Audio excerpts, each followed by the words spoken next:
ಭರ್ತನೇ ಯೋಗ್ಯನೆಂದು ತಿಳಿದು ನನಗೆ ಅನೇಕ ಮುನಿಗಳ ಪಾದ ಸೇವೆ ಮಾಡುವ ಸೌಭಾಗ್ಯವನ್ನು ಕಲ್ಪಿಸಿಕೊಟ್ಟರು.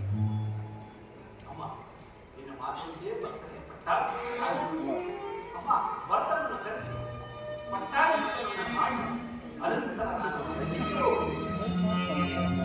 ಭರ್ತನನ್ನು ಕರೆಸುವುದು, ಪಟ್ಟಾಭಿಷೇಕವನ್ನು ಏರ್ಪಡಿಸುವುದು ನಾನು ನೋಡಿಕೊಳ್ಳುತ್ತೇನೆ. ಮೊದಲು ನೀನು ವನವಾಸಕ್ಕೆ ಹೋಗು.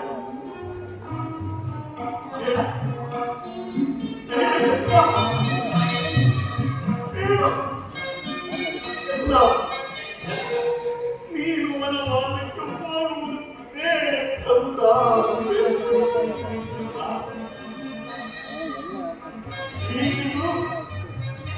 ಈಗಿಗೂ ಮಹಾನ್ ಶಾಂತಾಯಿ ಕಂದ.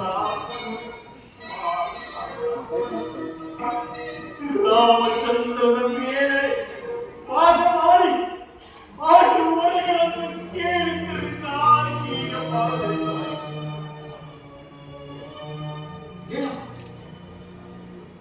ಹೀಗೆ ಬೇಡಿದಂತೆ ನೀನು ನಡೆಯಬೇಕಂತ